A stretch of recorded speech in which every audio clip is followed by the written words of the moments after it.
perfect time for some fantasy face-off. Here's the deal. 4 top running backs are ineligible this week. They're on byes. Well, you can't play Saquon. No Aaron Jones, no Chris Carson, and no Derek Henry. I'm screwed. I got Aaron Jones. I'm going to lose. Well, just listen All right. up. All right, what do There's you got? one guy sitting on the outside of the rankings on NFL.com at running back this week who I really think deserves to be way up there. It's Tevin Coleman. Since returning from injury in Week 5, he is the 7th highest scoring running back in the league. He scored 6 touchdowns in those 6 games. And let's face it, Matt Breida cannot stay healthy right now. He's dealing with an ankle injury. I feel like Tevin Coleman was going to get more work than ever this weekend. And if he's already a top 10 guy, then he might end up being a top 5 guy, a top 3 guy, given all those studs being on a bye. So let's see how far we want to bring Tevin Coleman up the ranks of NFL.com. All right, starting at the bottom here. So here we've got our guy, Tev. Le'Veon Bell goes to Washington. Great matchup. They're top 3 most generous to the running back spot. But here's the deal. He had an awesome matchup last week as well. He was facing the Giants on home turf-ish. And he had 18 carries for 34 yards.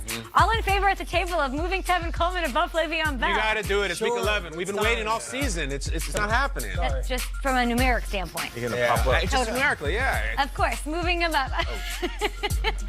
Next up. Toast, Nate? Nate said he's toast. He versus Nick Chubb. Okay, so here's the deal with Chubb. We saw Kareem Hunt last week. He took 11 touches away from him in his return, and Kareem Hunt looked good. And now they take on a tough Steelers defense. It's a short week. I will roll with Tevin over our guy, anger runner, Magoo, Mark Ingram. Love him, but I don't love the matchup. And, I don't know why we have Mark Ingram there. It was Nick Chubb I was talking about. Let's move him up above both of those guys.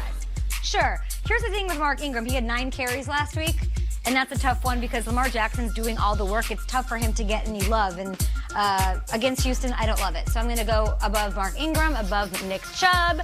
And now let's go up against Melvin Gordon. Can we move Okay. up? Come on, man. Get up there. Melvin sat out for 2 months. Give him a break. Come on, baby. Above Chubb? Above Gordon? Keep. Well, let's talk. Oh, There he he is. is. There he is. Flash Gordon. Nice. He's going up against the Chiefs. We love the matchup. They bleed fantasy points to the running back position, to every position, really. But I think that we see the Mahomes that we wanted to see, the healthier one. I think he can put up some major points this week. Maybe you see a little bit more of Eckler if game script gets out of hand. Let's not forget Eckler is fully a thing, and he might be used to try to keep pace. This is a defense, by the way, KC, that shut down Dalvin Cook. So I just feel like I like the upside and the more volume given to a guy like Tevin Coleman. Let's pair him up against Alvin Kamara. Anybody? Where's Alvin Kamara been, Kay? Well, I don't know. Do you think he's healthy, Shriggs? What's up? I don't know. Coming off the bye, I was expecting big numbers. Yeah, him and Latavius Murray combined for just 9 carries. It almost seems like what happened with the Packers the week before, giving Aaron Jones the ball 10 times. Not even Aaron Jones, but that whole backfield the ball just 10 times with Jamal Williams there. So I feel like against Tampa Bay, this is not a good matchup. People think it is, but Tampa Bay's defense has been the 2nd toughest against running backs this season. Vita Vea, Devin White, Kamara, it did not look right coming off that ankle injury in my eyes last week. So I don't think he belongs in the top 10, actually. Let's jump him ahead of him. And I'm going to say ahead of Leonard Fournette because at Indy is a tough matchup because, I mean, Leonard has 1 touchdown so far this year. He's up against the Colts, who allowed just 1 touchdown and 3.4 yards per carry since week 2. I'm going to stop at Josh Jacobs because he's got to go up against Cincinnati. This seems like a good spot. So you got to go, I don't know, I'm sure Tevin Coleman's owned, but if you have, so he's not going to help you with your bye weeks, but he needs to be considered in the top 10. Play him because he's already a top 10 guy who's going to be even better this week. What do you guys think? He gave us that one incredible game. Yeah. You know, it was like the 4-touchdown game. And I feel like a lot of people probably started him the next week and were disappointed. But I think he's got the huge play potential. Like, he's the guy who can bust the 80-yarder. So I always like to start those guys. Coming off their first loss of the year, you think you might want to get back to what got them there, establish the run it down their throats. That probably seems like a good plan to me. Josh Jacobs, though, I mean, this is the offense. That's the guy. You start that guy. Yeah, you're starting that guy over Tevin Coleman. Will Selva's out in the newsroom in Culver City. Will, what's shaking? Hey, what's going on there, Kay? Well, Seahawks wide receiver Tyler Lockett remaining in a Bay Area hospital following the team's Monday night win over the 49ers, but only as a precaution. Now, head coach Pete Carroll believes the severe swelling in Lockett's leg shouldn't be a big problem going forward and should be ready for Seahawks' next game in Week 12. NFL Network's Tom Pelissero reporting Lockett's injury was a very bad bruise that swelled a lot but did not require surgery.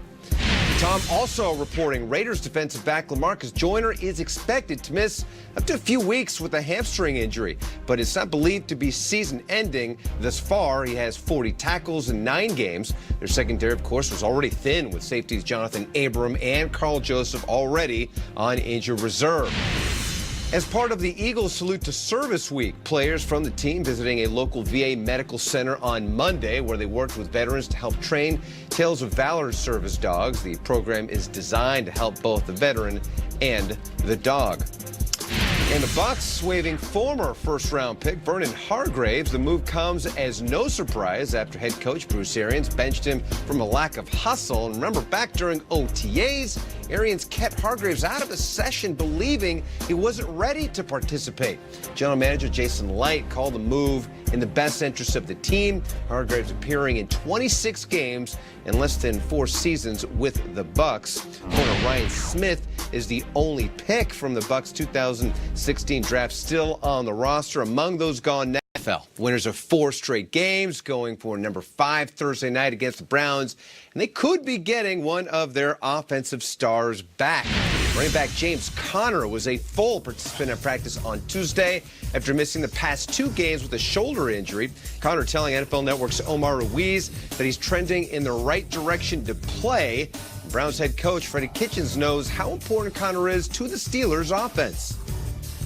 You know, James Conner is one of the best running backs in the National Football League. He's physical, he's tough, he's hard to bring down and tackle. He's good in space, and he catches the ball well out of the backfield. So I think he's a good all-around player, and you know, he's tough to defend. He's, you know, he makes their offense kind of go because they want to start everything with the run game, and they want to run the football because they know that's how you ultimately win in this division and in the NFL. You have to be able to run the ball when they know you're running the ball, and they do an excellent job of that. Speaking of running with the ball, NFL Network's Tom Pelissero reporting 49ers running back Matt Breida will seek a second opinion about the extent of his sprained ankle.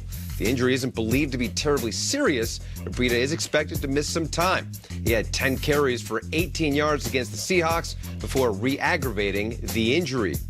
More Niners injury news for you, and there's a lot to it. Head coach Kyle Shanahan saying tight end George Kittle will be day-to-day for this week's practice as he deals with a knee injury. As for his status for Sunday's game against the Cardinals, Shanahan says they're not going to decide too early, meaning he's most likely a game-time decision. You see those shots of Kittle there. He was at the luxury suite at Levi's Stadium, and you can tell how badly he wanted to be out on the field. It's like he was a caged animal ready to be unleashed. But alas, he was not on the field, and they certainly missed him there on Monday night. And by the way, what up there, Silver? Hey, Will, how are you, man? He's right there, man. Oh, hi, Will. What's up? First time on TV, Mike? Yeah. What's TV? Are you doing this right now, Mike? Right. Mike is $26. Happy birthday, Yes. Will. Yes. That's good. Oh, Will, you're the best. done. Silver, you are on fire hanging out with us this morning, but you were actually in Philadelphia earlier this week, just kicking it with one of my favorite couples, Zach and Julie Ertz. We're going to see this full piece on game day morning on Sunday. Break it down. The ultimate sports couple. Yeah, they competed, and we did a really cool interview. By the way, like, I love Zach, but I was kind of fanboying out with Julie Ertz. Is this their house? No. Okay. So I actually had to come in and help her in a foosball game. There I am. See, Julie called me in. No spinning, Mike. Zach's butt. Yeah, I can see that. We did well in the foosball game, but I feel like tactically Julie was in control of our team. Sure. Strategy. Yeah, she's a little better. But the interview was going along great, and then, you know, my watch, the sound wasn't off, and, you know, my phone was on vibrate, and all of a sudden, it was this unwelcome sound started coming on my watch, and everybody got upset, and I looked, and Nobody got upset.